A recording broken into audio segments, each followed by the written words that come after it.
Hello everybody, welcome back. Today as well we have got another video. In this video I'll show you how you can transfer money from Wise to Gcash. But before that, please do make sure to like our video, subscribe our channel, and yes, without any further delay we will start our video.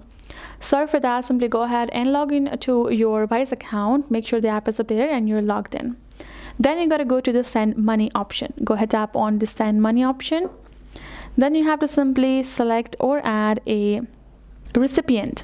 Now for me, since my account is not perfectly set up, I will have to go through the process of choosing the currency. Once I've chosen the currency, you can also continue. So let me go ahead, add, done. Right, as you can see, my account is not set up yet, so it's saying it's locked, so I cannot go further. Once I've gone to send and selected a recipient after choosing the currency and the amount, you will have to choose Gcash as the wallet provider. Then from over here, you have to enter the recipient's name, address, and e-wallet number that you have received, right?